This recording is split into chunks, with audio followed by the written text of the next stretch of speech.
रहे हैं। चक्रव्यूह को नरेंद्र मोदी जी, अमित शाह जी, प्लीज एक मिनट प्लीज नहीं सब बोले दीजिए। हाँ आप बैठिए।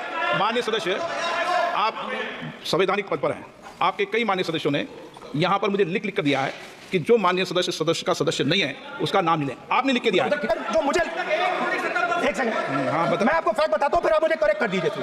स्पीकर सर, फार्मर्स का डेलीगेशन नहीं सर, मैं आपको फैक्ट बताता हूँ। पर आपके माननीय सदस्यों को कह दें वो सदन पर आरोप नहीं लगा। रिपोर्ट से बोलता हूँ मैं, बिना रिपोर्ट से नहीं बोलता हूँ। हाँ बोलिए, उनको बोलने दीजिए।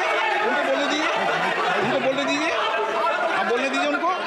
बोले वो बताएं मैं बताऊंगा। Speaker sir, 1 second. Speaker sir, मैं आपको बताता हूँ जो मुझे मालूम है। स्पीकर सर, मैं आपको बताता हूँ। बैठिए। स्पीकर सर, हुआ क्या, वहां पे सर मुझसे मिलने एक फार्मर का डेलीगेशन आया। मुझे बताया गया कि फार्मर के डेलीगेशन को अंदर नहीं आने देंगे। मैं उनसे मिलने जब गया तब उनको अंदर आने दिया गया था। सर ये फैक्ट है सर, आप पता। स्पीकर सर, हजारों साल पहले हरियाणा में कुरुक्षेत्र में एक युवा को, अभिमन्यु को 6 लोगों ने चक्रव्यूह में मारा था। 6 चक्रव्यूह में फंसाकर मारा था। सर चक्रव्यूह के अंदर डर होता है, हिंसा होती है, और अभिमन्यु को चक्रव्यूह में फंसाकर, ट्रैप कर 6 लोगों ने मारा। मैंने चक्रव्यूह के बारे में थोड़ी रिसर्च की और पता लगा कि चक्रव्यूह का एक दूसरा नाम होता है पद्मव्यूह, मतलब लोटस फॉर्मेशन। तो जो चक्रव्यूह होता है स्पीकर सर, वो लोटस के शेप में होता है, कमल के फूल के शेप में होता है। 21वीं सदी में सर एक नया चक्रव्यूह तैयार हुआ है स्पीकर सर, वो भी लोटस की शेप में है सर, और उसका चिन्ह प्रधानमंत्री जी अपनी छाती पर लगा के चलते हैं। सर जो अभिमन्यु के साथ किया गया था, जो अभिमन्यु को चक्रव्यूह में फंसाया गया था, वही हिंदुस्तान के साथ किया गया है। हिंदुस्तान के युवाओं के साथ, हिंदुस्तान के किसानों के साथ, हमारी माताओं बहनों के साथ, स्मॉल बिजनेसेस के साथ, मीडियम साइज बिजनेस के साथ। सर अभिमन्यु को 6 लोगों ने मारा था। उनके नाम द्रोणाचार्य, कर्ण, कृपाचार्य, कृतवर्मा, अश्वत्थामा और शकुनी। सर आज भी चक्रव्यूह के बीच में 6 लोग हैं। सर चक्रव्यूह के बिल्कुल सेंटर में, चक्रव्यूह में हजारों लोग होते हैं सर, मगर उसके बिल्कुल सेंटर में 6 लोग कंट्रोल करते हैं। तो जैसे उस टाइम 6 लोग कंट्रोल करते थे, वैसे आज भी 6 लोग कंट्रोल कर रहे हैं चक्रव्यूह को। नरेंद्र मोदी जी, अमित शाह जी, प्लीज एक मिनट प्लीज नहीं सब बोलने दीजिए। हाँ आप बैठिए। माननीय सदस्य, आप संवैधानिक पद पर हैं। आपके कई माननीय सदस्यों ने यहाँ पर मुझे लिख कर दिया है कि जो माननीय सदस्य का सदस्य नहीं है उसका नाम नहीं लें। आपने लिख के दिया है। नो, आपने क्या, आप उसकी पालना करना चाहते हो? स्पीकर सर, गलत। मैं माननीय स्पीकर सर, एक minute, hold on. Speaker sir, अगर आप चाहते हैं तो मैं एक मिनट मैं प्रतिपक्ष के नेता से ये तो अपेक्षा करूंगा सही कि वो सदन की नियम मर्यादा को बने, ये अपेक्षा करता हूं। आप तय नहीं करें, पर मैं अपेक्षा करता हूं। नहीं सर, मैं अगर आप चाहते हैं सर, मैं फिर माननीय सदस्य आप अगर आप चाहते हैं प्लीज। मैं नहीं चाहता, सदन के नियम प्रक्रियाओं से सदन चलता है। अगर आप कहते हैं मैं निकाल देता हूं। नो मैं 3 नाम करूंगा। नहीं माननीय सदस्य, नहीं कहा और आप वीडियो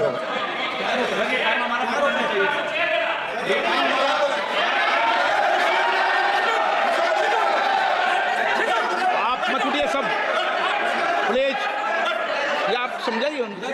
हाँ Speaker sir, the Chakravyu that has captured India has 3 forces behind it. First is the idea of monopoly capital, that 2 people should be allowed to own the entire Indian wealth. So one element of the Chakravyu is coming from the concentration of financial power. The second element, sir, मैं budget को explain कर रहा हूं sir, मैं आ रहा हूं, वहीं आ रहा हूं sir. So one element is financial power.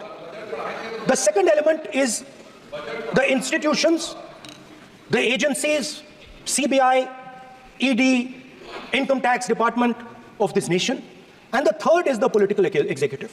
Because so these three together are at the heart of the Chakravyuh, and they have devastated this country. Because so my expectation was that this budget would weaken the power of this Chakravyuh, that this budget would help the farmers of this country, would help the youth of this country, would help the laborers, the small businesses of this country. But what I have seen is that this budget, the sole aim of this budget, iski jo niyat hai, it is to strengthen this framework, the framework of big business, monopoly business, the framework of a political monopoly that destroys the democratic structure, and finally the framework of what one can call the deep state or the agencies. And the result of this has been the first पहला काम इस चक्रव्यूह ने क्या किया, जो हिंदुस्तान को रोजगार देते हैं, स्मॉल एंड मीडियम बिजनेसेस हैं, जो करोड़ों युवाओं को रोजगार देते थे, उन पर इस चक्रव्यूह ने आक्रमण किया। कैसे किया? नोटबंदी, जीएसटी और टैक्स टेररिज्म। आप लोग आतंकवाद की बात करते हो, पूरे देश में अगर कोई भी व्यक्ति छोटा बिजनेस चलाता है तो रात को उसको फोन कॉल आता है इनकम टैक्स डिपार्टमेंट से, जीएसटी से, और टैक्स टेररिज्म का वो शिकार हो जाता है। इस टैक्स टेररिज्म को रोकने के लिए बजट में आपने कुछ नहीं किया है। तो टैक्स टेररिज्म के कारण और ये जो आपकी नीतियां हैं, जो आपने कोविड के समय बड़े बिजनेसेस की मदद की और जो स्मॉल एंड मीडियम बिजनेसेस थे उनको खत्म किया, उसके कारण आज हिंदुस्तान के युवाओं को रोजगार नहीं मिल सकता है। बिल्कुल एक युवा को रोजगार नहीं मिल सकता है। अब फाइनेंस मिनिस्टर बैठी हैं, अब युवाओं के लिए आपने क्या किया? बजट में आपने इंटर्नशिप प्रोग्राम की बात करी, और यह शायद एक मजाक है, क्योंकि आपने कहा कि इंटर्नशिप प्रोग्राम सिर्फ हिंदुस्तान की 500 सबसे बड़ी कंपनियों में होगा, और 99% जो हमारे युवा हैं उनको इस इंटर्नशिप प्रोग्राम से कुछ लेना देना नहीं है, कोई फायदा नहीं होने वाला है। तो आपने पहले टांग तोड़ दी और उसके ऊपर आप बैंडेड लगाने की कोशिश कर रहे हैं। मेन मुद्दा आज युवाओं का एग्जाम पेपर लीक है। जहां भी हम जाते हैं, आपने बेरोजगारी का चक्रव्यूह बना दिया इनके लिए, और जहां भी हम जाते हैं वो कहते हैं देखिए बेरोजगारी है मगर पेपर लीक भी होता है। तो आपने एक साइड पेपर लीक चक्रव्यूह, दूसरी साइड बेरोजगारी चक्रव्यूह। पेपर लीक मैं आपको बताता हूं 10 साल में 70 बार हुआ है। अगर आप जानना चाहते हैं 10 साल में 70 बार हुआ है। तो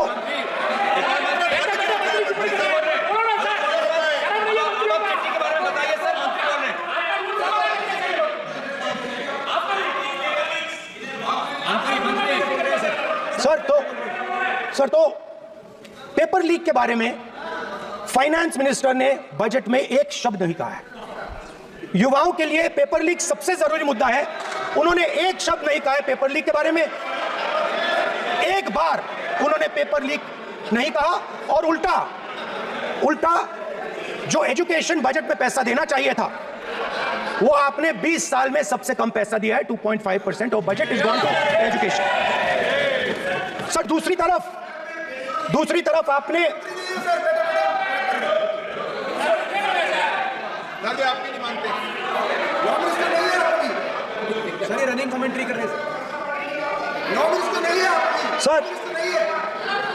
दूसरी तरफ पहली बार सेना के जवानों को आपने अग्निवीर के चक्रव्यूह में फंसाया। सही बात। इस बजट में अग्निवीरों के पेंशन के लिए 1 रुपया नहीं है। आप अपने आप को देशभक्त कहते हो, मगर जब अग्निवीरों की मदद करने की बात आती है, जवानों को पैसा देने की बात आती है, तो बजट में आपको 1 रुपया नहीं दिखाई देता। उनकी पेंशन के लिए 1 रुपया आपने नहीं दिया। तो उनको आपने अग्निवीर के चक्रव्यूह में फंसाया। उसके बाद सर जो अन्नदाता हैं, वो चक्रव्यूह से निकलने के लिए, आपके चक्रव्यूह से निकलने के लिए जो आपने बनाया 3 काले कानून, जमीन अधिग्रहण बिल को आपने कमजोर किया, उनको आप सही दाम नहीं देते हो। इस चक्रव्यूह से निकलने के लिए उन्होंने आपसे सिर्फ एक चीज मांगी है, दो चीजें नहीं मांगी है, सिर्फ एक चीज मांगी है। उन्होंने कहा है कि हमें लीगल गारंटीड एमएसपी दे दो। आपने उनको बॉर्डर पे बंद कर दिया, रोक दिया, आज तक रोड बंद है। आप उनसे बात करने को तैयार नहीं है। वो यहां आए, मुझसे मिलने आए, आप उनको अंदर नहीं आने दे रहे। माननीय सदस्य, आप सदन में असत्य नहीं कहे। आप वो सर, आप सर, देखिए, एक मिनट, हाँ चलिए, चलो,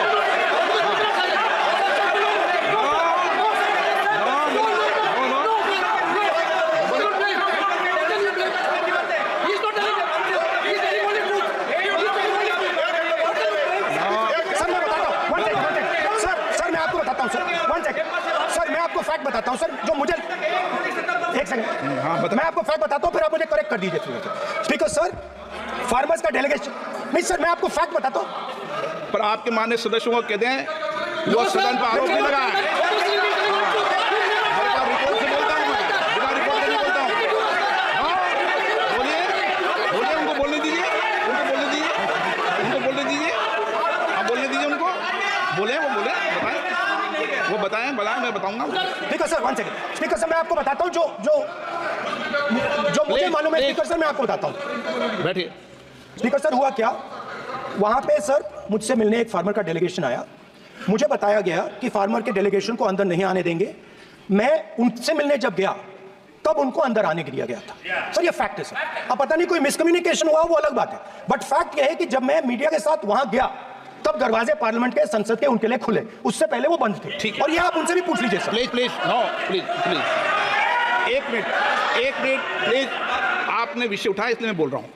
ऐसे तो सदन की व्यवस्थाओं पर सवाल नहीं उठाना चाहिए। किसको आने दें, एक मिनट प्लीज बैठिए, किसको आने दें, किसको अलाउ नहीं करने दें, ये स्पीकर का जुडिक्शन होता है।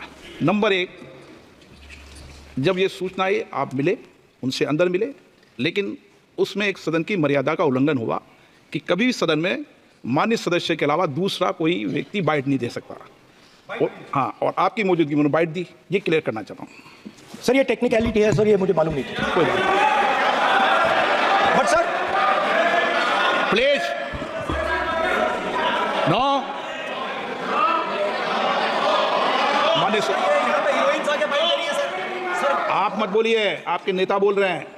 तो स्पीकर सर, ये आपको बेटे बेटे कमेंट्री करने का अधिकार नहीं है। माननीय प्रतिपक्ष नेता, आपके बेटे बेटे सदस्य कमेंट्री कर रहे हैं, फिर वो कहते हैं कि लोग क्यों कमेंट्री कर रहे हैं। सर हम चाहते थे, हमारा एक्सपेक्टेशन था कि जो अंदाता है, जो सरकार से सिर्फ एक चीज मांग रहा है, लीगल गारंटीड एमएसपी। हमें लगता था कि ये कोई बड़ा काम नहीं है सर, ये इतना बड़ा काम नहीं है। हमें लगता था कि अगर सरकार बजट में इसका प्रोविजन कर देती, अगर बजट में इसका प्रोविजन कर देती, तो जो हमारे किसान हैं जो चक्रव्यूह में, आपके चक्रव्यूह में फंसे हैं, वो निकल पाते। ये हमारी थिंकिंग थी, मगर आपने नहीं किया। तो मैं यहां इंडिया गठबंधन के तरफ से गारंटी देता हूं कि हम ये काम करके दिखा देंगे।